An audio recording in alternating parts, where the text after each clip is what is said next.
하연은 떨리는 손으로 기타를 꺼냈어요. 작은 기타였지만 하연의 손에 딱 맞았습니다. 이상해. 하연이 중얼거렸어요. 뭐가요? 이 기타, 내 손에 맞아요.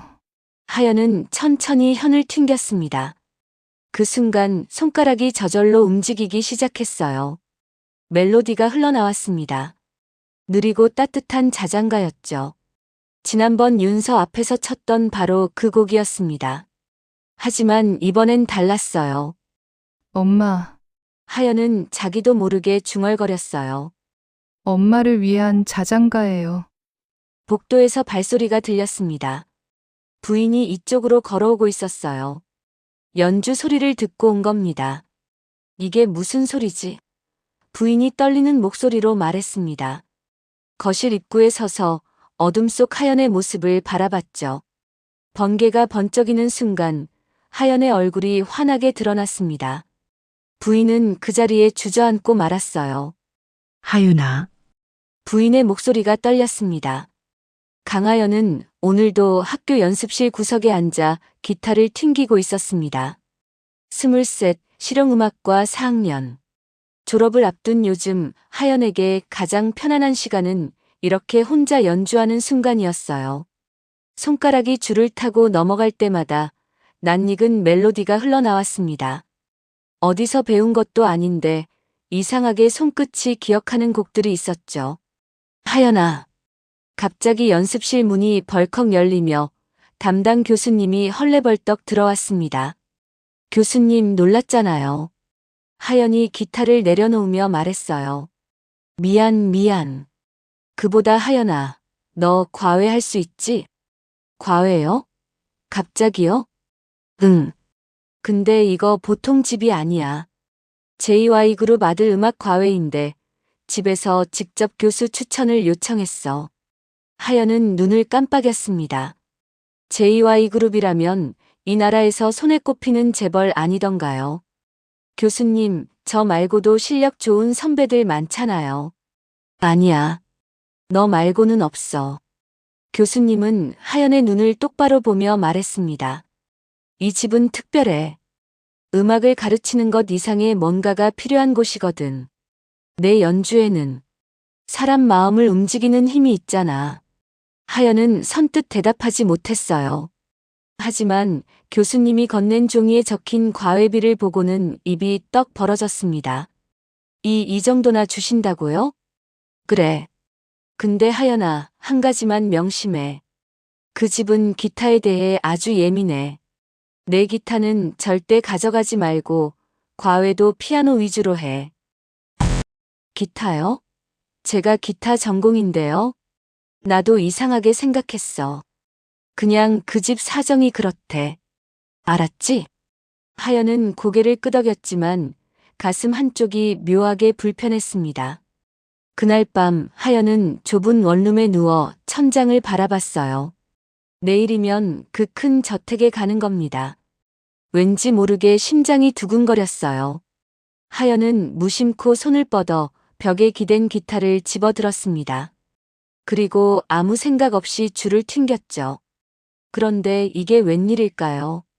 손끝에서 흘러나온 멜로디는 하연이 한 번도 쳐본 적 없는 곡이었습니다. 느리고 따뜻하고 어딘가 슬픈 선율. 이게 뭐지? 하연은 자기도 모르게 중얼거렸어요. 분명 처음 치는 곡인데 손가락은 정확하게 다음 코드를 짚어갔습니다. 마치 누군가 하연의 손을 이끌고 있는 것처럼요. 하연은 깜짝 놀라 기타를 내려놓았습니다. 손이 미세하게 떨렸어요. 왜 이러지 나. 다음 날 오후 하연은 택시에서 내려 거대한 철문 앞에 섰습니다. JY 그룹 회장 사저라고 적힌 문패가 보였어요. 문이 열리고 하연이 안으로 들어서자 눈앞에 펼쳐진 광경에 입이 다물어지지 않았습니다. 잘 다듬어진 정원, 분수대, 그리고 저 멀리 보이는 하얀 저택. 강하연 선생님이시죠? 정장 차림의 집사 한 분이 다가왔습니다. 아, 네. 안녕하세요. 안녕하십니까? 윤서 도련님 과외 선생님 맞으시죠? 혹시 기타는 가져오지 않으셨죠? 집사는 하연의 손에 든 가방을 슬쩍 확인하며 물었어요. 왜인지 그 질문이 묘하게 경계하는 듯한 느낌이었습니다. 네, 안 가져왔어요. 다행입니다. 그럼 이쪽으로 오시죠. 하연은 집사를 따라 현관을 지나 거실로 들어섰습니다. 그런데 그 순간이었어요. 거실 한가운데 유리 케이스 안에 놓인 기타가 하연의 눈에 들어왔습니다. 낡았지만 정성스럽게 관리된 듯한 작은 기타. 어린아이용 사이즈였죠. 하연은 그 자리에 멈춰 섰습니다. 가슴이 철렁 내려앉는 기분이었어요. 왜일까요? 저 기타를 보는 순간 눈앞이 아득해졌습니다. 선생님? 집사가 뒤돌아보며 불렀어요. 아, 죄송해요. 잠깐 멍했네요. 하연은 황급히 고개를 돌렸습니다.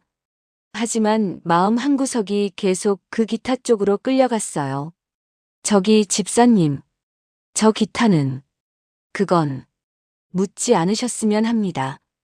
집사의 목소리가 단호하게 끊어졌습니다. 그 순간 복도 저쪽에서 발소리가 들렸어요. 과외 선생님 오셨어요? 14살쯤 되어 보이는 단정한 차림의 소년이 나타났습니다. 윤서였죠. 안녕하세요. 난 강윤서예요. 그런데 선생님. 윤서는 하연을 쭉 훑어보더니 차갑게 말했습니다. 선생님도 어차피 금방 그만둘 거예요. 다들 그랬거든요. 윤서야, 그런 말하는 게 아니지. 뒤에서 다정한 목소리가 들렸습니다. 23쯤 되어 보이는 여성이 걸어왔어요. 안녕하세요, 선생님. 전 강리안이에요. 윤서 누나고요. 동생이 좀 예민해서 양해 부탁드려요. 리아는 미소를 지으며 손을 내밀었습니다. 그런데 악수를 나누는 순간 리안의 표정이 미묘하게 굳었어요. 선생님 손, 왜 이렇게 익숙하게 느껴지지? 리아는 작게 중얼거렸습니다. 하지만 곧 고개를 저으며 웃었죠. 아, 처음 뵙는데 이상한 소리 했네요. 죄송해요. 하연은 어색하게 웃으며 손을 걷었습니다. 그런데 정말 이상했어요. 이 집, 이 사람들, 심지어 이 공기까지. 모든 게 낯설면서도 어딘가 익숙한 기분이 들었습니다. 저녁 무렵 첫 과외를 마친 하연은 현관으로 나왔어요. 선생님, 저녁 식사라도 하고 가시죠. 리안이 권했지만 하연은 정중히 거절했습니다. 아니요, 괜찮아요. 다음에요. 사실 거실 분위기가 너무 무거웠거든요. 온 가족이 모였지만 아무도 말이 없었고 모두가 뭔가 짓눌린 듯한 표정이었습니다. 하연은 택시에 올라 창밖을 내다봤어요. 저택이 점점 멀어졌지만 가슴속 이 묘한 기분은 사라지지 않았습니다. 왜 자꾸 돌아가고 싶은 기분이 들지? 하연은 작게 한숨을 내쉬었습니다. 이제 겨우 첫날인데 말이에요. 집으로 돌아온 하연은 침대에 누워서도 잠을 이룰 수가 없었습니다. 자꾸만 그 저택이, 그 유리 케이스 속 기타가 머릿속을 떠나지 않았어요. 왜 나한테 저런 집이 익숙하게 느껴지는 거지? 하연은 베개를 껴안으며 뒤척였습니다. 일주일 후 하연은 두 번째 과외를 위해 다시 그 저택을 찾았어요. 이번엔 조금 익숙해졌다고 생각했는데 현관문을 들어서는 순간 또다시 그 묘한 감정이 밀려왔습니다. 선생님 오셨어요. 윤서가 피아노 앞에 앉아 기다리고 있었어요. 지난번보다는 조금 부드러운 표정이었죠. 응, 윤서야. 오늘은 뭐부터 해볼까? 피아노는 재미없어요. 윤서가 건반을 툭툭 두드리며 말했습니다. 그럼 뭐가 하고 싶은데? 기타요. 하연은 순간 말문이 막혔어요. 지난번에 교수님이 분명히 기타는 안 된다고 했는데 말이죠. 윤서야, 그건 좀 어려울 것 같아. 왜요? 선생님은 기타 전공이잖아요. 응, 맞아. 근데 이 집에서는 기타가 좀 금지되어 있죠. 알아요. 윤서가 하연의 말을 끊었습니다. 그리고는 갑자기 조용히 물었어요. 선생님은 가족 있어요? 예상치 못한 질문이었습니다. 하연은 잠시 망설이다가 대답했어요. 아니, 없어. 나는 보육원에서 자랐거든. 그럼 외로우시겠네요. 글쎄, 익숙해서 외로운 줄도 모르고 살았어. 하연은 쓸쓸하게 웃었습니다. 윤서는 한참 동안 아무 말도 하지 않다가 작은 목소리로 말했어요. 저한테도 누나가 있었어요. 어렸을 때 없어졌대요. 아, 그랬구나. 전 기억도 안 나요. 제가 너무 어렸으니까. 근데 엄마 아빠는 아직도 그때 일을 못 잊으세요. 윤서의 목소리가 조금 떨렸습니다. 하연은 윤서의 어깨를 살짝 토닥였어요. 무슨 말을 해줘야 할지 몰라서 그냥 그렇게 있어줬습니다. 과외가 끝나고 하연이 현관으로 나오려는데 집사 아저씨가 조용히 다가왔어요. 선생님. 네. 기타 케이스. 절대 열지 마세요. 부탁입니다. 집사의 표정이 심각했습니다. 하연은 고개를 끄덕였지만 궁금증은 더 커졌어요. 화장실을 다녀오는 길에 하연은 복도 끝에 있는 방 하나를 발견했습니다. 다른 방들과 달리 유난히 문이 꽉 닫혀 있었고 손잡이에는 먼지가 쌓여 있었어요. 하연은 무심코 손을 뻗었습니다. 그런데 손잡이를 잡는 순간 등 뒤에서 목소리가 들렸죠. 거기는 안 돼요. 깜짝 놀라 돌아보니 리안이 서 있었습니다. 아, 죄송해요. 화장실 찾다가. 괜찮아요. 근데 저 방은 아무도 안 들어가요. 리안의 표정이 어두워졌습니다. 저기가 바로 없어진 언니 방이거든요. 하연은 가슴이 철렁했어요. 무언가 말해야 할 것 같았지만 입이 떨어지지 않았습니다. 선생님, 커피 마실래요? 나가기 전에 잠깐만요. 리안이 웃으며 권했습니다. 하연은 고개를 끄덕였어요. 두 사람은 작은 응접실에 앉았습니다. 리안이 따뜻한 커피를 건네며 말했어요. 선생님 손 참 예쁘네요. 기타 치는 사람 손이라 그런가. 고마워요. 우리 언니도 기타 엄청 잘 쳤대요. 리안이 말하다 멈췄습니다. 표정이 순간 굳어졌어요. 미안해요. 자꾸 이런 얘기만 하네요. 아니에요. 괜찮아요. 하연은 커피를 한 모금 마셨습니다.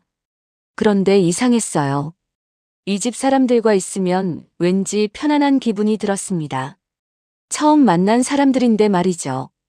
집으로 돌아가는 길 하연은 가방에서 핸드폰을 꺼냈어요. 사진첩을 열자 딱 한 장의 사진이 있었습니다. 보육원 마당에서 찍은 단체 사진. 하연은 그 속에서 작은 자기 얼굴을 한참 들여다봤습니다. 나는 정말 아무도 없는 걸까? 집에 도착한 하연은 원장 선생님께 전화를 걸었어요. 선생님, 저예요. 하연이요. 하연아. 무슨 일이니? 선생님, 혹시 제 친부모님 찾고 싶으면 도와주실 수 있어요? 전화기 너머로 한숨 소리가 들렸습니다. 하연아, 너도 알잖니. 내가 왔을 때 아무 기록도 없었어. 그냥 이름표만 달고 병원 앞에 있었다고 전해 들었어. 알아요. 넌 이미 포기했다고 했잖아. 왜 갑자기? 하연은 대답하지 못했어요. 그저 창밖을 멍하니 바라볼 뿐이었습니다. 선생님, 전 이미 포기했어요. 저한텐 기억도 없는걸요. 하연은 담담하게 말했지만 목소리 끝이 떨렸습니다. 전화를 끊고 하연은 침대에 누웠어요. 그날 밤 하연은 꿈을 꿨습니다. 6살 자기가 누군가의 손을 잡고 걷고 있었어요. 엄마, 나 기타 배우고 싶어. 어린 하연의 목소리가 들렸습니다. 그래, 우리 딸. 엄마가 사줄게. 따뜻한 목소리가 대답했어요. 하지만 그 사람의 얼굴은 보이지 않았습니다. 흐릿하게 흔들리다가 이내 사라져버렸죠. 엄마. 하연은 소리치며 눈을 떴습니다. 심장이 쿵쾅거렸어요. 이마에는 식은땀이 흘러내렸습니다. 꿈이었구나. 하연은 가슴을 쓸어내렸습니다. 하지만 이상했어요.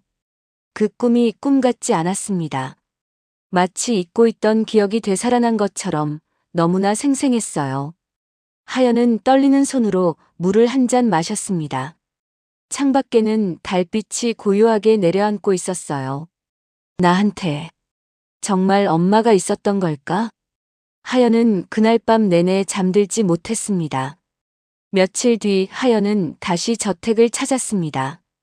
밤새 꿈 때문에 잠을 설쳤지만 이상하게도 이 집에 오면 마음이 조금 편안해졌어요. 선생님, 오늘은 기분이 안 좋아 보여요. 윤서가 하연의 얼굴을 유심히 보며 말했습니다. 응, 그래. 그냥 좀 피곤해서 그래. 하연은 억지로 웃으며 피아노 앞에 앉았어요. 선생님, 응, 사실은 말이에요. 윤서가 머뭇거리며 입을 열었습니다. 누나가 있었는데 어렸을 때 없어졌어요. 그것도 갑자기요. 하연은 가만히 윤서를 바라봤습니다. 윤서는 건반을 만지작거리며 계속 말했어요. 전 그때 겨우 돌이었대요. 그래서 기억도 안 나요. 근데 우리 가족은 다들 아직도 그때에 멈춰 있는 것 같아요. 그랬구나. 엄마는 누나 방문도 못 열어요. 아빠는 누나 얘기만 나오면 말을 못 하시고요. 윤서의 목소리가 점점 작아졌습니다. 하연은 윤서의 손을 꽉 잡아줬어요. 윤서야, 넌 잘못한 거 하나도 없어. 알지? 네. 그때 문이 살짝 열리며 리안이 고개를 들이밀었습니다. 과외 중인데 방해해도 돼요? 누나, 들어와. 윤서가 손짓했고 리안은 방 안으로 들어왔어요. 선생님, 과외 끝나면 시간 있으세요? 네. 왜 그러시죠? 저랑 차 한잔 하실래요? 집 근처에 좋은 카페 있거든요. 하연은 잠시 망설이다가 고개를 끄덕였습니다. 과외가 끝나고 하연은 리안과 함께 저택 근처 카페에 앉았어요. 창밖으로 가을 햇살이 따스하게 들어왔습니다. 선생님, 윤서가 요즘 많이 밝아졌어요. 리안이 커피를 저으며 말했습니다. 그래요? 네. 선생님 오시고 나서요. 원래는 말도 잘 안 하고 늘 방에만 있었거든요. 윤서는 좋은 애예요. 그냥 조금 외로웠던 것뿐이에요. 리아는 하연을 물끄러미 바라봤습니다. 선생님, 혹시 우리 전에 만난 적 있어요? 아니요, 왜요? 그냥 선생님 보면 자꾸 이상한 기분이 들어요. 되게 익숙한 느낌이랄까. 리아는 조심스럽게 말했어요. 저도 그래요, 사실은. 하연이 솔직하게 대답했습니다. 댁에 처음 갔을 때부터 그랬어요. 낯선데 낯설지가 않은 기분이요. 두 사람은 한참을 말없이 앉아 있었습니다. 언니 손이요. 리안이 갑자기 하연의 손을 가만히 내려다보며 말했어요. 왜 이렇게 익숙하게 느껴지는 걸까요? 우리 언니도 손이 참 예뻤대요. 전 기억은 안 나지만요. 하연은 괜히 가슴 한쪽이 먹먹해졌습니다. 리안 씨. 네. 그 언니분. 많이 보고 싶으시죠? 리안의 눈가가 붉어졌습니다. 보고 싶다는 것도 이상해요. 전 얼굴도 기억 못하는데. 근데 가끔 꿈을 꿔요. 무슨 꿈이요? 누가 제 손을 잡고 자장가를 불러주는 꿈이요. 근데 그 사람 얼굴은 안 보여요. 목소리만 들려요. 하연은 가만히 리안을 바라봤습니다. 저도 그런 꿈 꿔요. 정말요? 네. 누군가 제 손을 잡아주는 꿈이요. 따뜻하고 포근한 손이었어요. 두 사람은 서로를 바라보며 조용히 웃었습니다. 그 순간 알 수 없는 연결고리가 둘 사이에 만들어지는 것 같았어요. 저녁 무렵 하연은 저택으로 돌아왔습니다. 짐을 챙기려고 음악실에 들어갔는데 복도 끝에서 인기척이 들렸어요. 하연은 조용히 그쪽으로 다가갔습니다. 열린 문틈 사이로 누군가 서 있는 게 보였죠. 회장 부인 김서연이었습니다. 부인은 오래된 사진첩을 펼쳐놓고 눈물을 훔치고 있었어요. 하연은 숨을 죽였습니다. 들키면 안 될 것 같았거든요. 하윤아, 우리 딸, 어디 있니? 부인의 떨리는 목소리가 들렸습니다. 엄마가 미안해. 엄마가 잘못했어. 내 손 놓친 게 엄마 잘못이야. 하연은 가슴이 미어지는 것 같았습니다. 저 사람의 아픔이, 그 그리움이 그대로 전해졌어요. 부인은 사진을 쓰다듬으며 중얼거렸습니다. 하윤아, 넌 기타 참 좋아했지. 엄마한테 자장가도 만들어줬었잖니. 그 순간 하연의 머릿속에 무언가가 스쳤습니다. 기타, 자장가, 엄마. 어젯밤 꿈에서 들었던 그 단어들이었어요. 하연은 조용히 뒷걸음질 쳤습니다. 심장이 너무 빨리 뛰어서 숨이 막힐 것 같았어요. 복도를 지나 현관으로 향하는데 갑자기 뒤에서 목소리가 들렸습니다. 하윤아? 하연은 멈춰 섰습니다. 천천히 고개를 돌리자 부인이 복도 끝에 서 있었어요. 부인은 하연의 뒷모습을 보더니 손으로 입을 막았습니다. 미안해요. 잘못 봤나 봐요. 부인은 황급히 방으로 들어가 문을 닫았습니다. 하연은 그 자리에 한참을 서 있었어요. 방금 부인이 뭐라고 했죠? 하윤이라고 불렀던 것 같은데. 하연은 고개를 저었습니다. 착각이겠지. 그냥 내가 너무 예민해진 거야. 하지만 가슴속 깊은 곳에서 무언가가 요동치고 있었습니다. 마치 잊고 있던 조각들이 하나씩 맞춰지기 시작하는 것처럼요. 그날 밤 하연은 집에 돌아와서도 잠들지 못했습니다. 핸드폰을 들고 인터넷을 뒤적였어요. JY그룹 실종 사건. 검색창에 입력하자 오래된 기사들이 쏟아졌습니다. 2013년 6월, 당시 6세 장녀 강하윤 양 실종. 가족들과 놀이공원 방문 중 흔적 없이 사라져. 하연은 손이 떨렸습니다. 6세. 2013년. 그건 하연이 보육원에 들어간 바로 그 시기였어요. 설마. 하연은 기사 속 흐릿한 사진을 확대해 봤습니다. 작은 여자아이가 기타를 안고 웃고 있었어요. 얼굴은 잘 보이지 않았지만 그 아이의 손이 유난히 눈에 들어왔습니다. 가늘고 긴 손가락. 하연은 자기 손을 내려다봤어요. 그리고 천천히 눈을 감았습니다. 나, 혹시 말도 안 되는 생각이었지만 자꾸만 그 생각이 머리를 떠나지 않았습니다. 창밖에는 달이 환하게 떠 있었고 하연은 그 밤을 꼬박 세웠습니다.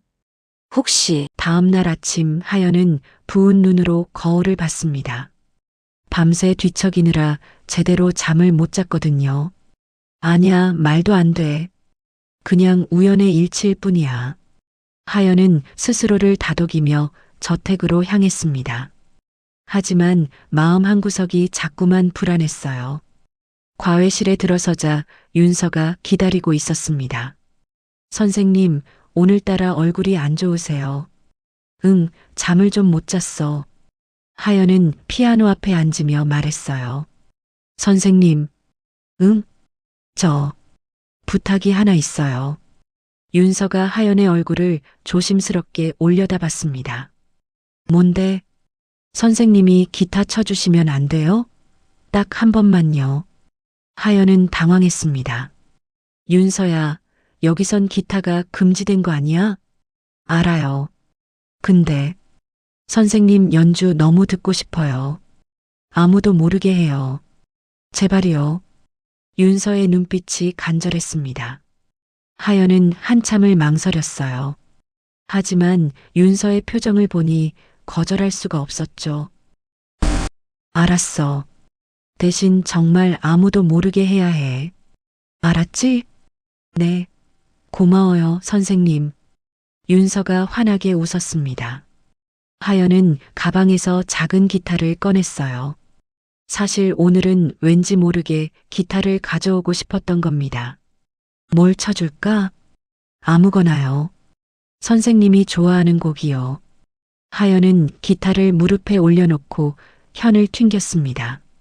그 순간 손끝에서 저절로 멜로디가 흘러나왔어요. 느리고 따뜻한 자장가였습니다. 어디서 배운 곡인지도 모르겠는데 손가락이 알아서 움직였죠. 윤서는 눈을 감고 연주를 듣고 있었습니다. 그런데 갑자기 윤서의 눈에서 눈물이 흘러내렸어요. 윤서야, 왜 그래? 하연이 놀라서 연주를 멈췄습니다. 이 멜로디, 어디서 들어본 것 같아요. 응? 처음 치는 건데? 아니에요. 분명히 엄마가 옛날에 불러주시던 자장가 같아요. 윤서가 눈물을 닦으며 말했습니다. 하연은 가슴이 철렁했어요.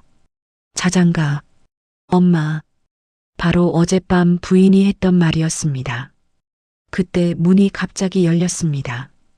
리안이 서 있었어요. 얼굴이 새하얗게 질려 있었죠. 그 곡, 리안의 목소리가 떨렸습니다. 그 곡 어디서 배웠어요? 저도 몰라요. 그냥 손이 가는 대로. 하연은 당황해서 말을 더듬었어요. 리안은 방 안으로 들어와 하연 앞에 섰습니다. 거짓말 마세요. 그 곡은 우리 언니가 만든 거예요. 뭐라고요? 우리 언니가 엄마를 위해 만든 자장가예요. 세상에 딱 한 곡밖에 없는 곡이라고요. 리안의 목소리가 점점 커졌습니다. 언니 말고는 아무도 그 곡을 몰라요. 악보도 없고 녹음도 안 했거든요. 하연은 말문이 막혔습니다. 리안 씨, 진짜 몰라서 그래요. 저는 정말. 선생님, 리안이 하연의 손을 잡았어요. 손이 차갑게 떨리고 있었죠. 선생님, 혹시 정말로. 리안은 말을 잇지 못하고 고개를 돌렸습니다.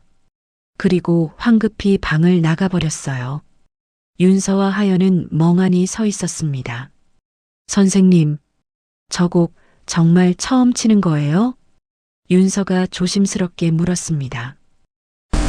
응, 나도 왜 이 곡을 아는지 모르겠어. 하연은 떨리는 손으로 기타를 내려놓았어요. 그날 밤 회장 부부는 침실에 마주 앉아 있었습니다. 부인은 창밖을 멍하니 바라보고 있었어요. 여보. 네. 오늘 그 선생님 연주 들었어요? 부인이 남편을 돌아봤습니다. 눈가가 붉어져 있었죠. 리안이한테 들었소. 하윤이가 만든 그 곡을 쳤다고. 회장이 무겁게 입을 열었습니다. 꼭 하윤이 같았어요. 부인의 목소리가 떨렸습니다. 손도 목소리도 심지어 웃는 모습까지 전부 다 우리 딸 같아요.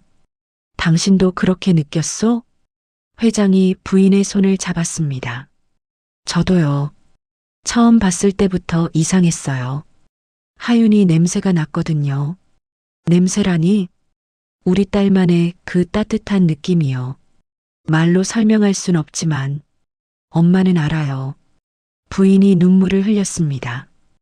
회장은 한참을 말없이 앉아 있다가 일어섰어요. 내가 알아보겠소. 여보, 그 선생님 신원을 제대로 조사해 보겠소. 혹시 모르니까. 설마 정말 우리 딸일까요? 부인이 떨리는 목소리로 물었습니다. 모르겠소. 하지만 확인은 해봐야겠소. 회장은 창밖을 바라봤습니다. 17년 전 그날이 떠올랐어요. 놀이공원에서 손을 놓친 그 순간이. 하윤아, 정말 내가 살아 돌아온 걸까? 회장의 눈에도 눈물이 고였습니다.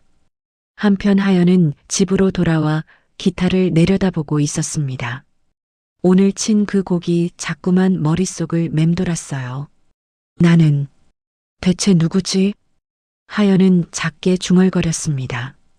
갑자기 핸드폰이 울렸어요. 리안이었습니다. 여보세요? 선생님, 미안해요. 오늘 너무 놀라서 그만. 리안의 목소리가 들렸습니다. 아니에요, 괜찮아요. 선생님, 내일 시간 있으세요? 제가 할 얘기가 있어요. 무슨 얘기인데요? 내일 만나서 얘기할게요. 중요한 거예요. 전화가 끊겼습니다. 하연은 핸드폰을 내려놓고 창밖을 바라봤어요. 밤하늘에는 별이 총총히 박혀 있었습니다. 내일 무슨 얘기를 하려는 걸까? 하연은 불안한 마음을 안고 침대에 누웠습니다. 그날 밤도 하연은 꿈을 꿨어요. 6살 하연이 누군가에게 기타를 배우고 있었습니다. 엄마, 이렇게 치는 거 맞아? 그래, 우리 딸 잘한다. 이 곡은 엄마만을 위한 곡이야. 따뜻한 목소리가 귓가에 맴돌았습니다. 하연은 눈물을 흘리며 잠에서 깼어요. 뺨을 타고 흐르는 눈물이 베갯니들 적셨습니다. 엄마. 하연은 작게 중얼거렸습니다. 그리고 그제야 깨달았어요. 자기가 얼마나 그 단어를, 그 존재를 그리워하고 있었는지를요. 다음 날 아침 일찍 회장은 서재에 홀로 앉아 있었습니다. 책상 위에는 17년 전 실종 사건 당시의 서류들이 펼쳐져 있었어요.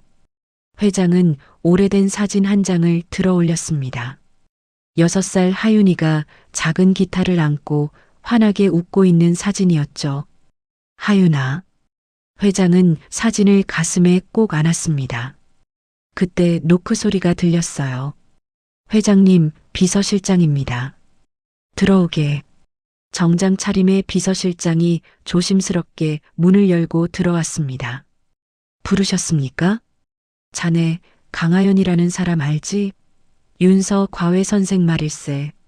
네, 알고 있습니다. 그 사람 신원조사를 좀 해줬으면 하네. 아주 철저하게 말이야. 비서실장은 잠시 놀란 표정을 지었지만 곧 고개를 끄덕였어요. 알겠습니다. 어느 정도까지 조사하면 될까요? 출생부터 현재까지 전부 다. 특히 6살 이전 기록을 중점적으로 봐주게.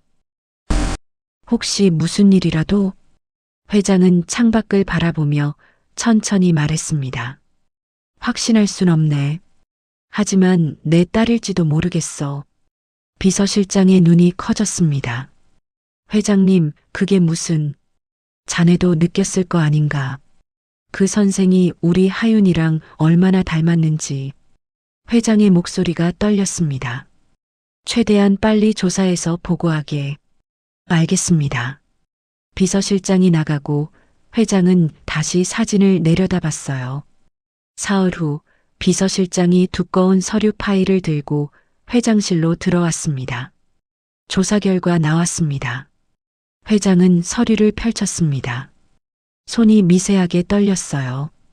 강하연 현재 23, 실용음악과 4학년.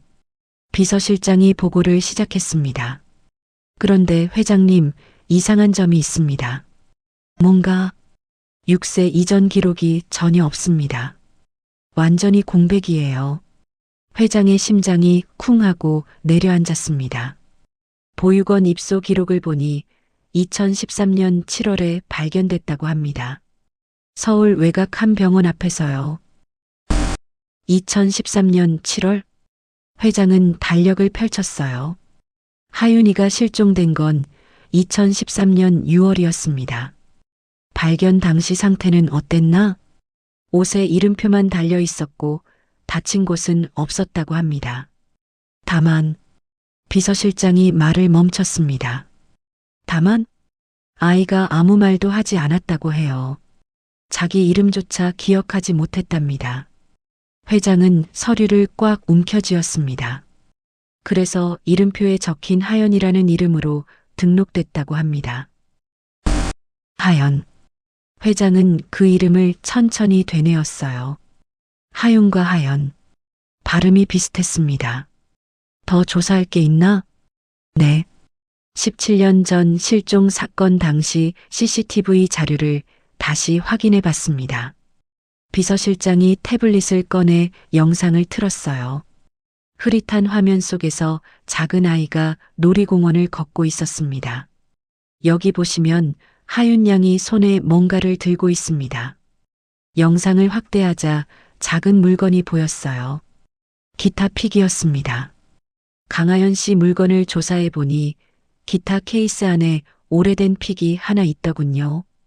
비서실장이 투명 봉투에 든 작은 픽을 꺼냈습니다. 회장은 그걸 받아들고 한참을 들여다봤어요. 17년 전 하윤이에게 선물했던 바로 그 픽이었습니다. 뒷면에는 작은 글씨로 하윤이라고 새겨져 있었죠. 이건 회장의 목소리가 메었습니다. 회장님, DNA 검사를 해보시는 게 어떨까요? 그래야겠네. 조용히 진행하게. 아무도 모르게. 알겠습니다. 그날 오후 하연은 리안을 만나기 위해 카페에 왔습니다. 리안은 이미 자리에 앉아 기다리고 있었어요. 선생님 앉으세요. 무슨 얘기가 있다고 했죠? 하연이 조심스럽게 물었습니다. 리안은 가방에서 낡은 앨범 한 권을 꺼냈어요. 이거 우리 언니 앨범이에요. 리안은 앨범을 펼쳤습니다. 어린 여자아이가 기타를 치는 사진들이 가득했어요. 언니는 기타를 정말 좋아했대요.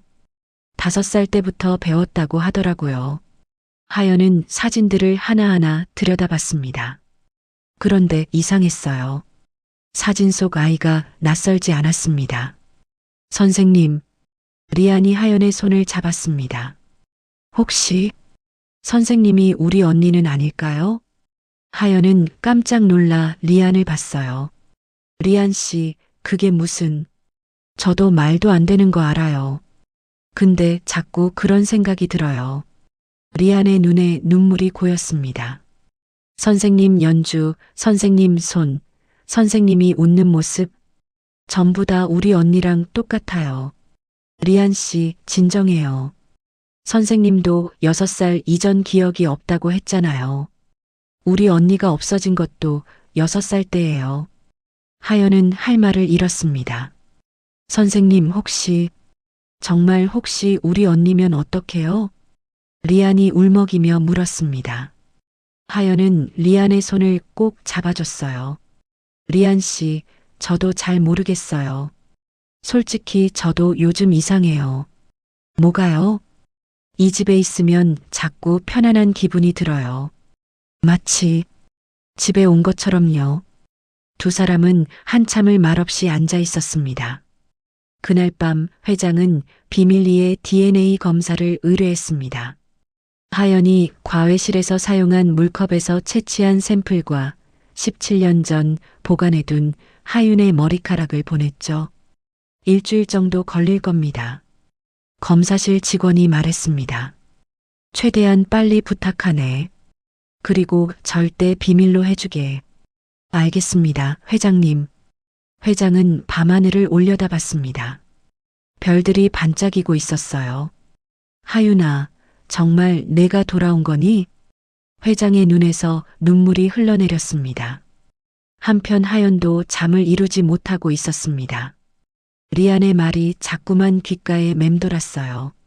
하연은 일어나 거울 앞에 섰습니다. 그리고 핸드폰으로 인터넷에서 찾은 하윤의 사진을 띄웠어요. 사진 속 아이와 거울 속 자신의 얼굴을 번갈아 봤습니다. 눈, 코, 입. 닮아도 너무 닮았어요. 설마, 진짜 내가? 하연은 중얼거렸습니다. 가슴이 두근거렸어요. 무서우면서도 동시에 기대되는 이상한 감정이었습니다. 만약 정말 그렇다면 나한테도 가족이 있는 거잖아. 하연은 창밖을 바라봤습니다. 달빛이 방 안을 환하게 비추고 있었어요. 그날 밤 하연은 또다시 꿈을 꿨습니다. 누군가 자신을 꼭 안아주는 꿈이었어요. 우리 하윤이 사랑해. 따뜻한 목소리가 들렸습니다. 하연은 꿈속에서 그 품에 안긴 채 조용히 울었습니다. 일주일이 지났습니다. 하연은 여느 때처럼 과외를 마치고 집으로 돌아가려던 참이었어요. 그런데 창밖을 보니 빗방울이 후두득 떨어지기 시작했습니다. 선생님, 비가 와요. 윤서가 창밖을 내다보며 말했습니다. 그러게. 우산을 안 가져왔네. 하연이 난처한 표정을 지었어요. 선생님, 비 그칠 때까지만 있어주세요. 제발이요. 윤서가 하연의 옷자락을 잡았습니다. 그래, 알았어. 조금만 있다가 갈게. 하연은 윤서와 함께 거실로 내려왔어요. 거실에는 아무도 없었습니다. 밖에서는 빗소리가 점점 거세지고 있었죠. 하연은 소파에 앉아 창밖을 바라봤습니다. 빗속에 흐릿하게 보이는 정원이 왠지 낯익었어요. 저기서 놀았던 것 같은데. 하연은 고개를 저었습니다. 또 시작이네. 내가 왜 자꾸 이러는 거지? 그때 번개가 번쩍하고 쳤습니다. 천둥 소리가 우르릉 울려 퍼졌어요. 하연은 깜짝 놀라 자리에서 일어났습니다. 그리고 무심코 발걸음이 거실 중앙으로 향했죠. 유리 케이스 속 기타가 있는 곳이었습니다. 선생님? 윤서가 뒤따라왔어요. 하연은 유리 케이스 앞에 멍하니 서 있었습니다. 번개가 다시 번쩍이는 순간 하연의 눈앞에 무언가가 스쳤어요. 작은 여자아이가 이 기타를 안고 웃고 있는 모습이었습니다. 엄마, 나 이거 칠 수 있어. 어린아이의 목소리가 귓가에 울렸어요. 하연은 가슴을 움켜쥐었습니다. 심장이 너무 빨리 뛰어서 숨이 막힐 것 같았어요. 선생님, 괜찮으세요? 윤서가 걱정스럽게 물었습니다. 바로 그때였습니다. 갑자기 불이 꺼졌어요. 정전이었습니다. 어둠 속에서 누군가의 발소리가 들렸습니다. 선생님, 리안의 목소리였어요. 리안 씨? 제가 있어요. 놀라지 마세요. 리안이 하연 곁으로 다가왔습니다. 그리고 하연의 손에 차가운 무언가를 쥐어줬어요. 열쇠였습니다. 이게 유리 케이스 열쇠예요. 리안의 목소리가 떨렸습니다. 쳐봐요. 제발. 리안 씨, 이러면 안 되잖아요. 아니에요. 꼭 쳐야 해요. 리안이 하연의 손을 꼭 잡았습니다. 선생님이 정말 우리 언니인지 확인하고 싶어요. 하연은 손에 쥔 열쇠를 내려다봤어요. 손이 떨렸습니다. 나는 정말 이 기타를 쳐도 되는 걸까? 하지만 몸은 이미 움직이고 있었습니다. 하연은 열쇠로 케이스를 열었어요. 17년 만에 처음으로 케이스가 열렸습니다. 하연은 떨리는 손으로 기타를 꺼냈어요. 작은 기타였지만 하연의 손에 딱 맞았습니다. 이상해. 하연이 중얼거렸어요. 뭐가요? 이 기타. 내 손에 맞아요. 하연은 천천히 현을 튕겼습니다. 그 순간 손가락이 저절로 움직이기 시작했어요. 멜로디가 흘러나왔습니다. 느리고 따뜻한 자장가였죠. 지난번 윤서 앞에서 쳤던 바로 그 곡이었습니다. 하지만 이번엔 달랐어요. 하연의 눈에서 눈물이 흘러내렸습니다. 엄마. 하연은 자기도 모르게 중얼거렸어요. 엄마를 위한 자장가예요. 엄마가 잠들 수 있게. 복도에서 발소리가 들렸습니다. 부인이 이쪽으로 걸어오고 있었어요. 연주 소리를 듣고 온 겁니다. 이게 무슨 소리지? 부인이 떨리는 목소리로 말했습니다. 거실 입구에 서서 어둠 속 하연의 모습을 바라봤죠. 번개가 번쩍이는 순간 하연의 얼굴이 환하게 드러났습니다. 부인은 그 자리에 주저앉고 말았어요. 하윤아. 부인의 목소리가 떨렸습니다. 우리 딸, 하윤아. 하연은 연주를 멈추고 부인을 바라봤습니다. 저는 하연이에요. 아니야. 넌 하윤이야. 엄마가 알아. 그 연주는 내가 만든 거잖아. 부인이 울먹이며 말했어요. 그때 회장도 뛰어내려왔습니다. 서재에서 연주 소리를 들은 겁니다. 여보, 회장은 부인을 부축하며 하연을 바라봤어요. 하연은 기타를 꼭 안은 채 그 자리에 서 있었습니다. 아버지, 윤서가 작은 목소리로 말했습니다. 이 곡, 누나가 만든 곡이죠? 그래. 회장의 목소리가 갈라졌습니다. 저 선생님이 쳤어요. 아무도 가르쳐 주지 않았는데요. 윤서가 하연을 바라봤어요. 누나, 맞죠? 하연은 고개를 저었습니다. 아니야. 나는 강하연이야. 나는. 하지만 말을 잇지 못했어요. 자기가 누군지 확신할 수 없었습니다. 회장은 주머니에서 봉투 하나를 꺼냈어요. 나도 확신할 수 없었네. 그래서 이걸 준비했지. 그게 뭔데요? 리안이 물었습니다. DNA 검사 결과야. 회장이 봉투를 열었습니다. 일주일 전에 의뢰했네. 하연 씨 물컵과 하윤이 머리카락으로 말이야.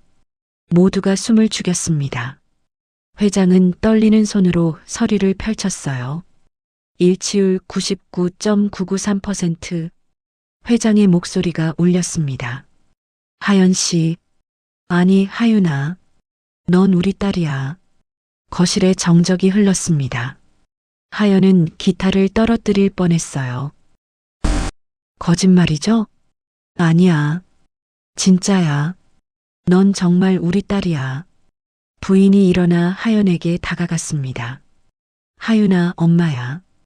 엄마 목소리 기억 안 나니? 부인이 하연의 손을 잡으려 했어요. 하지만 하연은 뒤로 물러섰습니다. 아니에요. 전 강하연이에요. 하연의 목소리가 떨렸습니다. 전 모르는 사람들이에요. 여러분은 제 가족이 아니에요. 하윤아, 제 이름은 하연이에요. 하연은 소리쳤습니다. 그리고 현관 쪽으로 뛰어갔어요. 하연 씨, 리안이 뒤따라갔지만 하연은 이미 문을 열고 나가버렸습니다. 빗속으로 사라지는 하연의 뒷모습을 가족들은 그저 바라볼 수밖에 없었어요. 부인은 그 자리에 주저앉아 울음을 터뜨렸습니다. 우리 딸이 돌아왔는데. 회장이 부인을 꼭 안아줬어요. 미안하오. 내가 너무 급하게 말했소. 윤서도 눈물을 흘리며 서 있었습니다. 누나, 정말 우리 누나였어요. 리아는 창밖을 바라봤습니다. 빗속으로 사라진 언니의 모습이 아른거렸어요. 언니, 다시 돌아와줘. 제발. 그날 밤은 모두에게 길고 긴 밤이었습니다. 빗속을 뛰어나온 하연은 한참을 걷다가 벤치에 주저앉았습니다. 온몸이 흠뻑 젖었지만 아무것도 느껴지지 않았어요. 나는 누구지? 하연은 떨리는 목소리로 중얼거렸습니다. 23년을 강하연으로 살아왔는데 갑자기 강하윤이라는 사람이 되라니 받아들일 수가 없었어요. 하연은 핸드폰을 꺼내 원장 선생님께 전화를 걸었습니다. 여보세요, 하연아? 선생님. 하연의 목소리가 떨렸습니다. 하연아, 무슨 일이니? 울고 있니? 선생님, 제가 누군지 모르겠어요. 하연은 그동안의 일을 선생님께 모두 말했습니다. 한참을 듣고 계시던 원장 선생님이 긴 한숨을 내쉬었어요. 하연아, 집으로 와. 얘기하자. 다음 날 아침 회장은 서재에 앉아 DNA 검사 결과를 다시 보고 있었습니다. 99.993% 확실했습니다. 하연은 하윤이었어요. 그런데 회장의 마음은 편치 않았습니다. 단순한 실종이 아니었어. 17년 전 그날 분명 뭔가 있었어. 회장은 비서실장을 불렀습니다. 17년 전 실종 사건을 재조사하고 싶네. 재조사요? 그래. 당시 CCTV 기록을 다시 확인해 보게. 그리고 경호팀장이었던 사람도 찾아보고. 알겠습니다. 비서실장이 나가고 회장은 창밖을 바라봤어요. 하윤아, 내게 무슨 일이 있었던 거니? 사흘 후 비서실장이 다시 회장실을 찾아왔습니다. 회장님, 이상한 점을 발견했습니다. 뭔가? 당시 CCTV 영상을 면밀히 분석해 봤는데요. 일부가 인위적으로 삭제된 흔적이 있습니다. 회장의 표정이 굳어졌습니다. 인위적으로? 네. 그리고 당시 경호팀장을 찾아 증언을 들었습니다. 비서실장이 태블릿을 꺼내 녹음 파일을 재생했어요. 그날 이상한 차 한 대가 주차장에 있었습니다. 평소엔 못 보던 차였죠. 경호팀장의 목소리가 들렸습니다. 그런데 왜 보고하지 않았나? 상부에서 문제 없다고 했습니다. 나중에 생각해보니 그게 이상했어요. 회장은 미간을 찌푸렸습니다. 상부라면 당시 부회장이셨던 분입니다. 비서실장이 조심스럽게 말했습니다. 회장의 얼굴이 창백해졌어요. 부회장? 그건 회장의 형 강태승을 말하는 거였습니다. 형님이 더 조사해보니 당시 회장님과 부회장님 사이에 경영권 분쟁이 있었던 그때 회장은 주먹을 꽉 쥐었습니다. 그때의 일이 떠올랐어요. 17년 전 형과 회장직을 두고 다퉜던 시절이었습니다. 설마 회장의 목소리가 떨렸습니다. 형님이 하윤이를 확실한 증거는 없습니다. 하지만 정황상 의심스러운 점이 많습니다. 비서실장이 또 다른 서류를 꺼냈어요. 부회장님의 당시 비자금 계좌를 추적해 봤습니다. 부회장님의 당시 비자금 계좌를 추적해 봤습니다. 실종 사건 직후 거액이 출금됐더군요. 얼마나? 5억입니다. 회장은 책상을 탁 쳤습니다. 형님을 당장 불러오게. 한편 부인은 리안과 함께 거실에 앉아 있었습니다. 엄마, 언니한테 연락해 봤어요? 응. 근데 전화를 안 받더라. 부인의 목소리가 쓸쓸했어요. 엄마, 언니 마음도 이해가 가요. 갑자기 가족이라고 하면 받아들이기 힘들잖아요. 그래도 우리 딸인데. 부인은 눈물을 훔쳤습니다. 17년 동안 얼마나 힘들었을까. 혼자서 얼마나 외로웠을까. 리안이 어머니의 손을 꼭 잡았어요.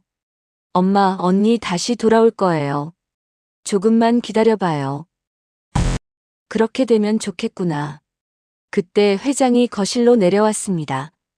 표정이 심각했어요. 여보, 무슨 일 있어요? 부인이 걱정스럽게 물었습니다. 당신과 애들은 잠시 위층으로 올라가 있어요. 왜요? 형님이 오실 거요. 아주버님이요? 갑자기 왜? 물어볼 게 있어서요. 회장의 목소리가 차가웠습니다. 부인은 뭔가 심상치 않음을 느꼈지만 리안과 함께 위층으로 올라갔어요. 30분 후 강태승이 저택에 도착했습니다. 60대 초반의 품이 있어 보이는 남자였지만 눈빛이 날카로웠어요. 동생, 급하게 부르더니 무슨 일인가? 태승이 소파에 앉으며 물었습니다. 회장은 태승을 똑바로 바라봤어요. 형님, 17년 전 일에 대해 물어볼 게 있습니다. 17년 전? 하윤이 실종 사건 말입니다. 태승의 표정이 미묘하게 변했습니다. 그게 갑자기 왜? 형님이 관여하셨습니까? 회장이 단도직입적으로 물었어요. 태승은 잠시 침묵하다가 웃었습니다. 무슨 소리야? 내가 왜 조카를?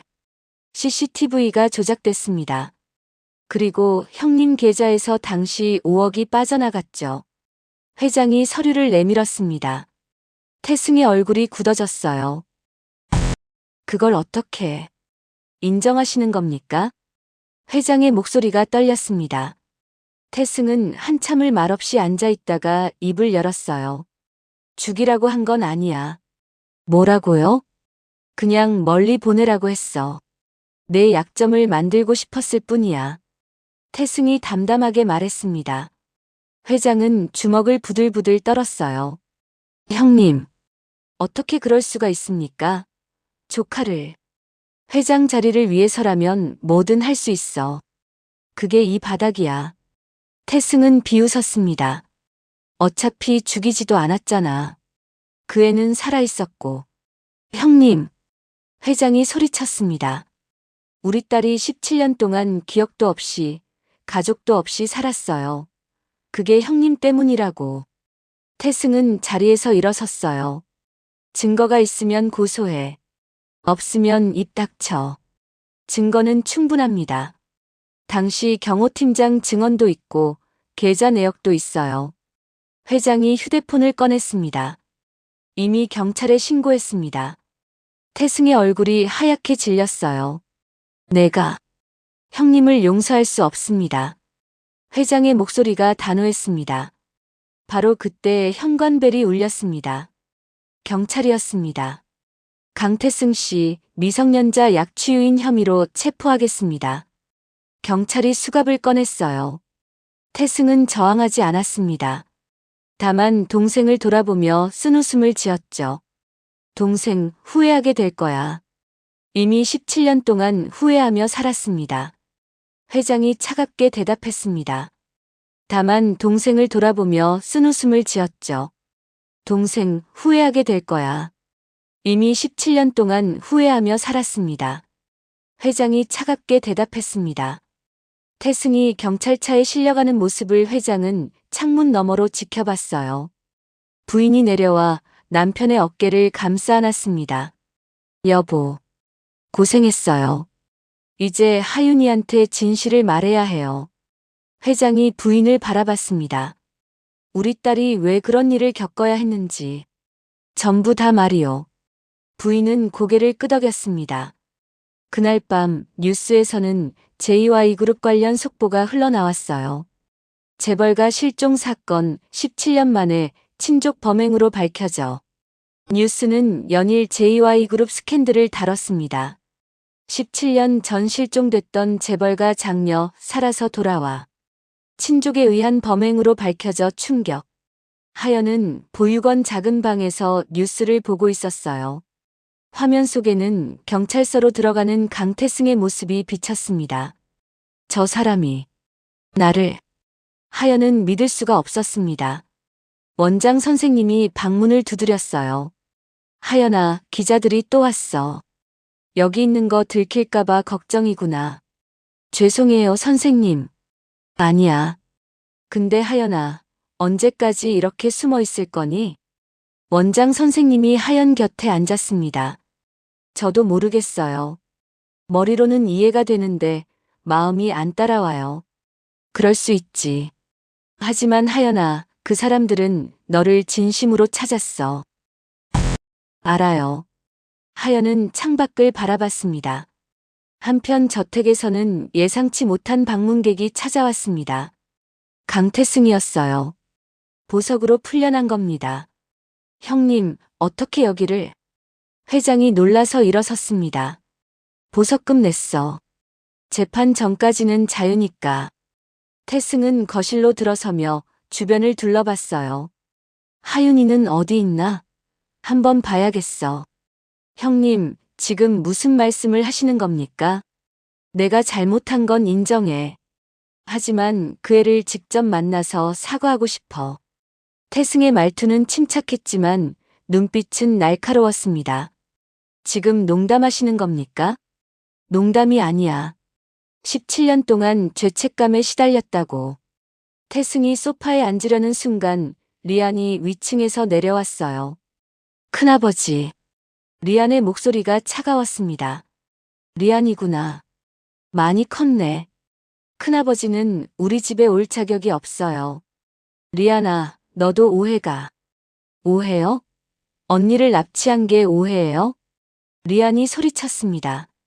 태승은 입을 다물었어요. 당장 나가주세요. 안 그러면 경찰 부를 거예요. 회장이 단호하게 말했습니다. 태승은 자리에서 일어섰지만 가기 전에 말했어요. 하윤이가 어디 있는지는 이미 알아냈어. 조만간 찾아갈 거야. 형님, 걱정 마. 해칠 생각은 없어. 그저 한번 보고 싶을 뿐이야. 태승은 그렇게 말하고 나가버렸습니다. 회장과 리아는 불안한 얼굴로 서로를 바라봤어요. 아버지, 언니한테 연락해야 해요. 그래야겠구나. 그날 오후 하연은 보육원 마당을 산책하고 있었습니다. 아이들이 뛰어노는 모습을 보니 옛날 생각이 났어요. 나도 저렇게 뛰어놀았겠지. 그때 원장 선생님이 급하게 달려왔습니다. 하연아, 큰일이야. 왜요, 선생님? 방금 강 회장님한테 전화 왔어. 그 사람. 강태승이라는 사람이 너 찾으러 올 수도 있대. 하연은 가슴이 철렁했습니다. 저를요? 왜요? 나도 잘 모르겠어. 그냥 조심하라고만 하시더라. 바로 그때였습니다. 보육원 정문에 검은색 차 한 대가 멈춰 섰어요. 차에서 내린 사람은 강태승이었습니다. 하연아, 안으로 들어가. 원장 선생님이 하연을 막아섰습니다. 하지만 태승은 이미 마당으로 들어왔습니다. 강하윤 씨, 잠깐만 얘기 좀 하죠. 태승이 하연을 똑바로 바라보며 말했습니다. 당신이 강태승이지요? 하연은 뒤로 물러섰습니다. 그래요. 나예요. 17년 전 당신을 멀리 보낸 사람. 태승은 담담하게 말했어요. 왜 그런 짓을 했어요? 하연의 목소리가 떨렸습니다. 회장 자리 때문이었어요. 동생한테 약점이 필요했거든. 그게 이유예요? 고작 그것 때문에? 고작이라고 하기엔 큰 자리였죠. 태승은 비웃었습니다. 하지만 죽이진 않았어요. 당신은 살아있잖아요. 살아있으면 다예요? 17년 동안 제가 얼마나 외로웠는지 알아요? 하연이 소리쳤습니다. 가족도 없이, 기억도 없이 살았어요. 그게 당신 때문이라고요. 태승은 잠시 말을 잃었습니다. 미안해요. 미안하다고요? 그 말로 다 끝이에요? 하연의 눈에서 눈물이 흘러내렸어요. 난 누가 날 버렸는지도 몰랐어요. 왜 나만 혼자인지도 몰랐고요. 당신 부모는 당신을 버린 게 아니에요. 17년 동안 찾아 헤맸어요. 그걸 이제 와서 알아서 뭐해요. 하연이 울부짖었습니다. 그때 경찰차가 보육원 앞에 멈춰 섰어요. 회장이 신고한 겁니다. 강태승 씨, 보석 조건 위반으로 체포하겠습니다. 경찰이 태승에게 다가왔어요.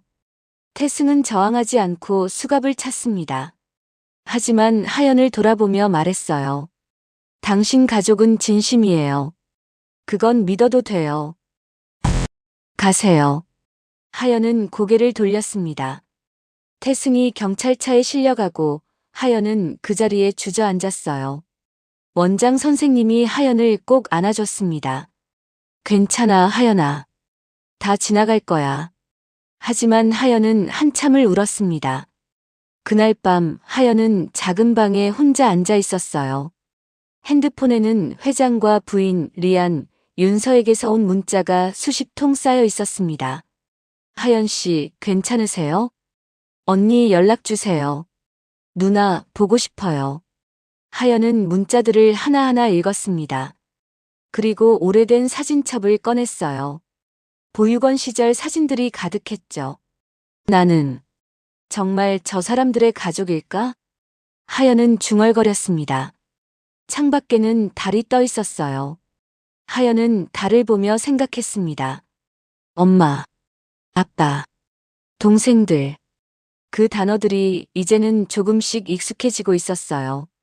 하연은 천천히 핸드폰을 들었습니다. 그리고 회장에게 문자를 보냈어요. 만나서 얘기할 수 있을까요? 잠시 후 답장이 왔습니다. 언제든지 좋아. 우리 딸. 하연은 문자를 보며 조용히 눈물을 흘렸습니다. 우리 딸. 그 단어가 가슴에 따뜻하게 와닿았어요.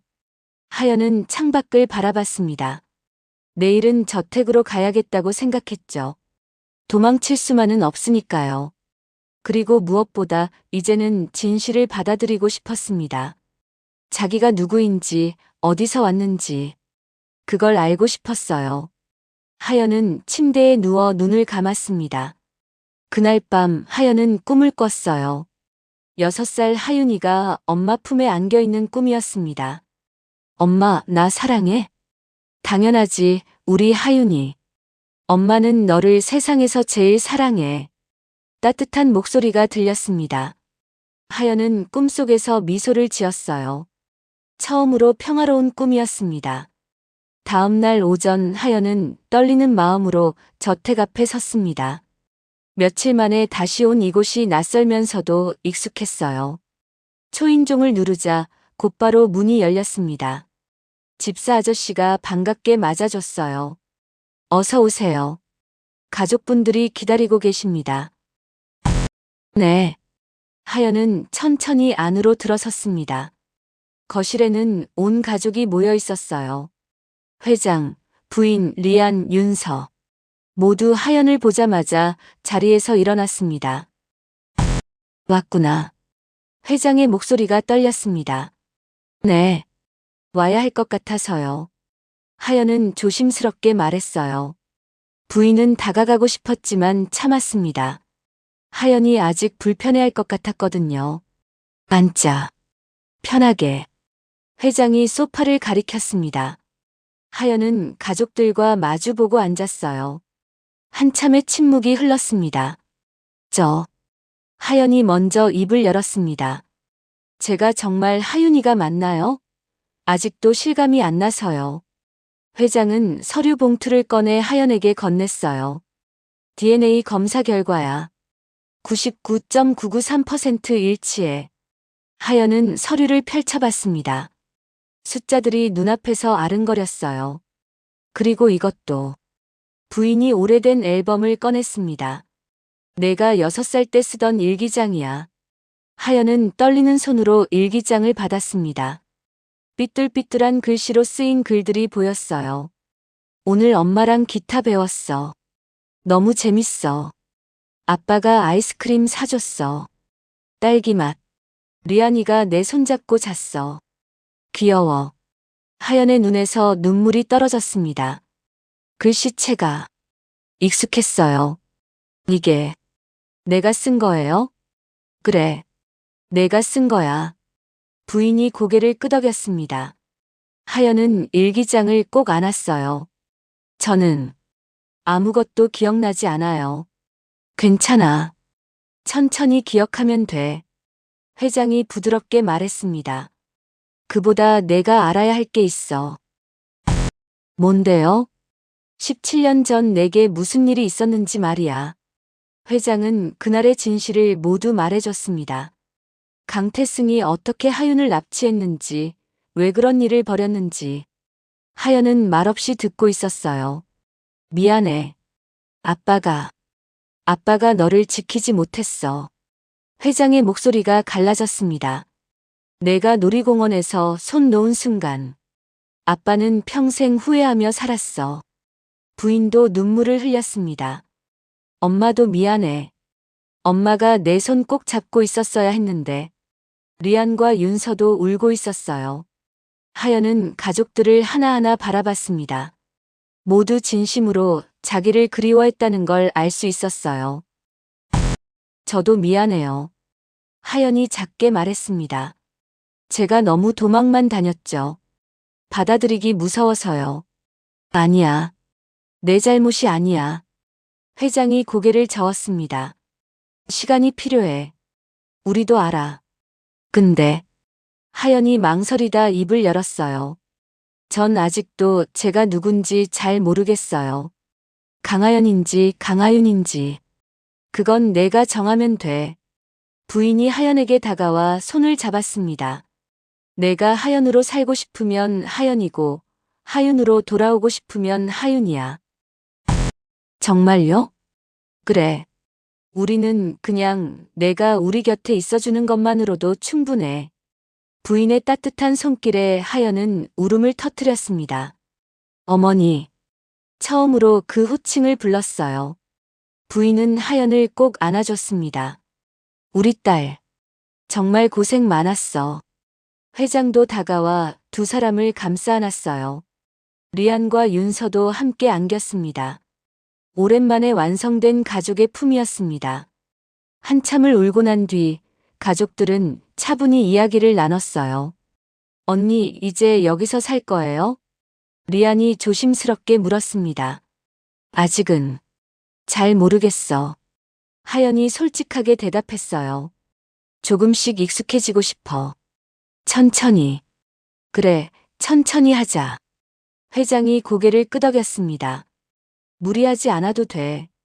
우리는 항상 여기 있을 테니까.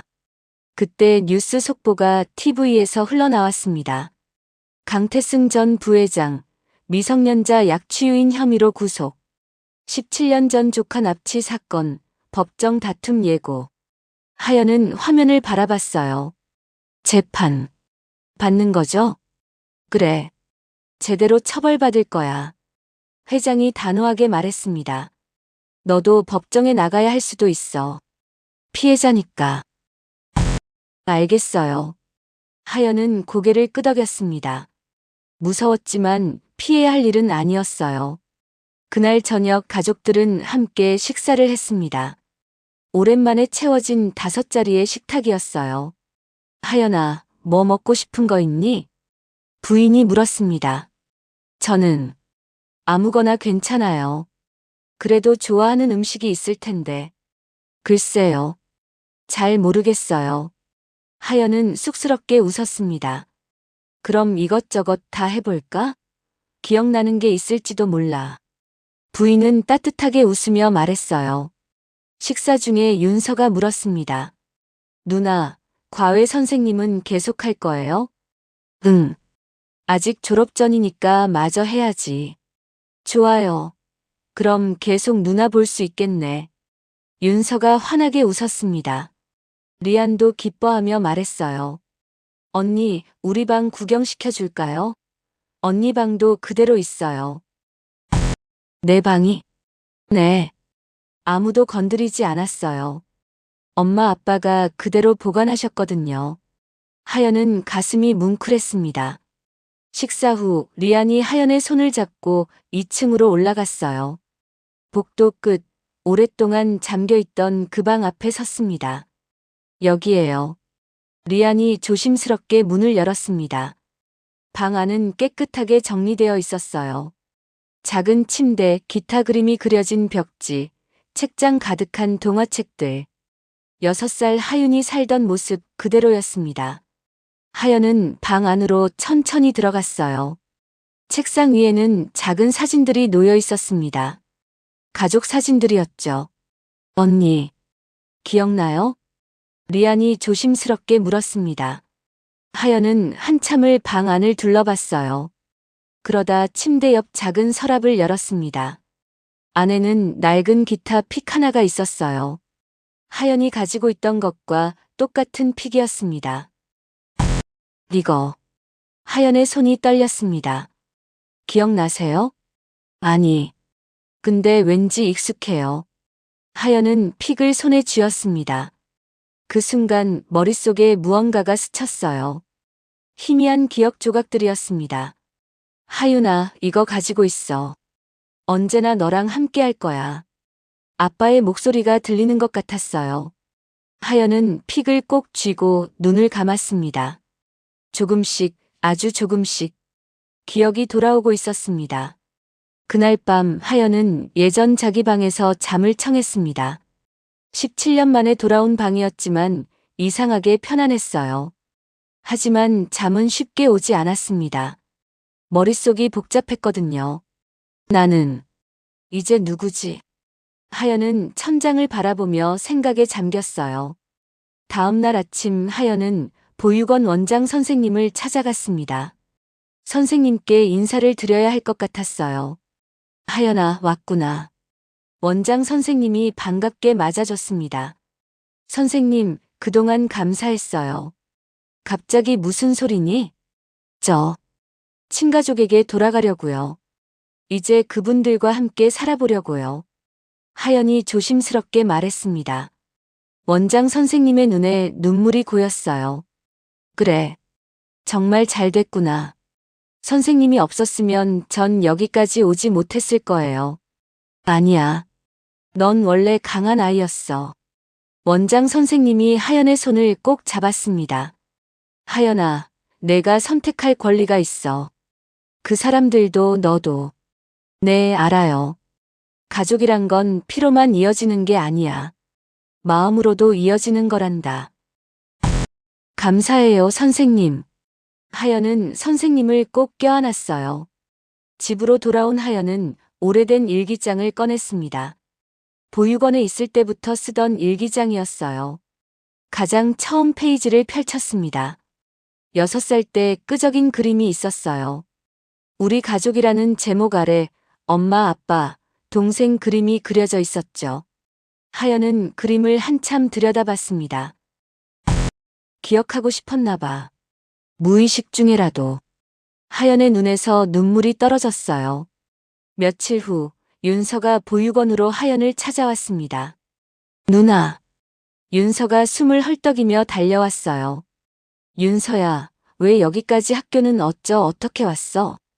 누나 없으면 전 다시 혼자예요. 돌아와 주세요.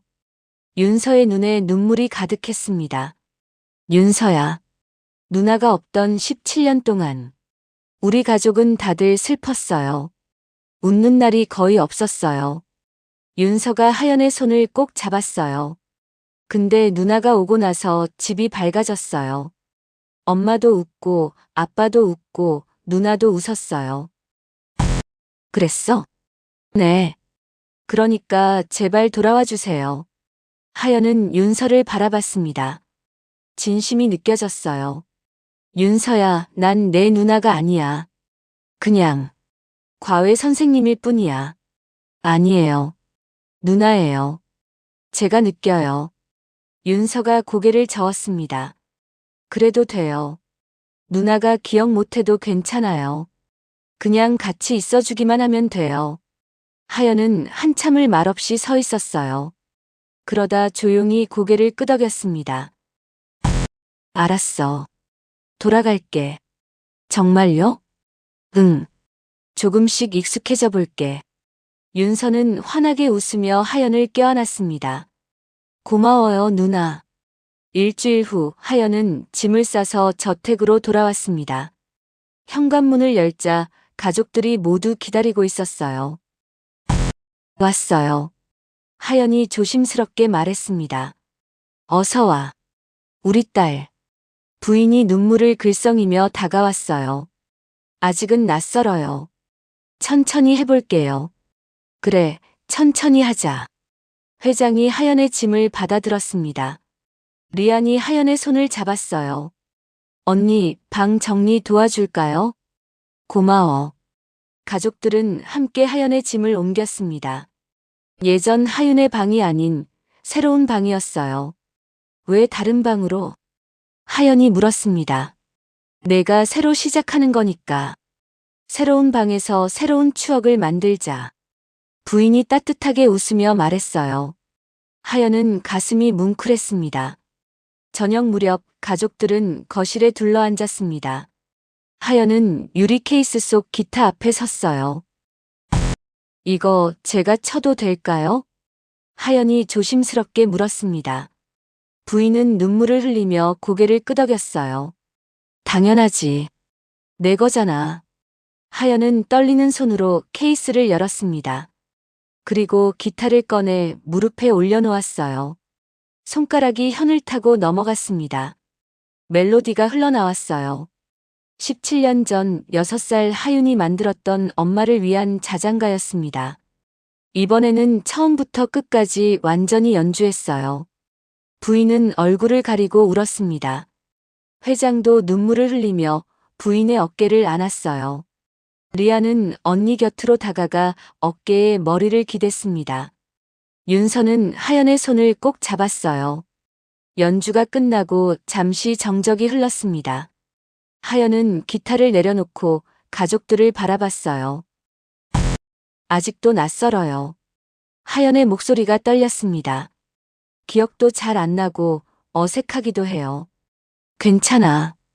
회장이 말했습니다. 그래도 천천히 해볼게요. 하연이 조용히 말했어요. 가족이 되는 거요. 다시. 부인이 하연에게 다가와 꼭 안아줬습니다. 고마워. 돌아와줘서. 아니에요.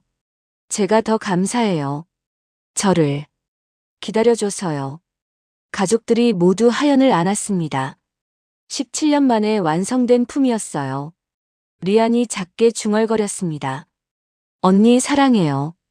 나도 사랑해. 하연도 처음으로 그 말을 했습니다. 윤서가 환하게 웃으며 말했어요. 우리 이제 진짜 가족이에요. 그래, 진짜 가족이야. 회장이 아이들을 바라보며 미소 지었습니다. 그날 밤 저녁 식사 자리에는 5명이 모두 앉았습니다. 17년 만에 채워진 자리였어요. 자, 다 같이 건배하자. 회장이 잔을 들었습니다. 우리 가족이 다시 만난 걸 축하하며. 건배. 5개의 잔이 부딪혔습니다. 하연은 가족들의 얼굴을 하나하나 바라봤어요. 따뜻한 미소들이 보였습니다. 가족이란 기억이 아니라 지금 이 순간을 함께 만들어가는 것. 원장 선생님의 말이 떠올랐습니다. 그제야 하연은 알았어요. 자기가 찾고 있던 건 과거가 아니라 현재였다는 걸요. 식사 후 가족들은 거실에서 앨범을 보며 이야기를 나눴습니다. 언니 여기 봐요. 어렸을 때 진짜 귀여웠어요. 리안이 사진을 가리켰어요. 나도 기억나면 좋겠다. 하연이 사진을 들여다봤습니다. 언젠가 기억날 거야. 천천히. 부인이 하연의 손을 잡아줬어요. 밤이 깊어갈수록 대화는 더 깊어졌습니다. 웃음소리가 집안을 가득 채웠어요. 17년 동안 멈춰있던 시간이 다시 흐르기 시작했습니다. 하연은 창밖을 바라봤어요. 달이 환하게 떠 있었습니다. 이제야 집에 온 것 같아. 하연은 조용히 미소 지었습니다. 비록 기억은 돌아오지 않았지만 마음은 이미 알고 있었어요. 이곳이 자기가 있어야 할 곳이라는 걸요. 가족 사진을 찍는 날이 왔습니다. 5명이 나란히 섰어요.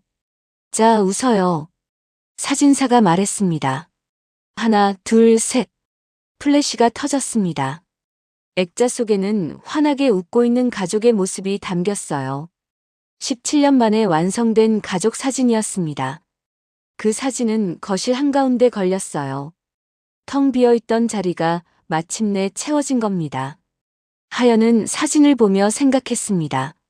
나는 강하윤이면서 강하연이야. 둘 다 나니까.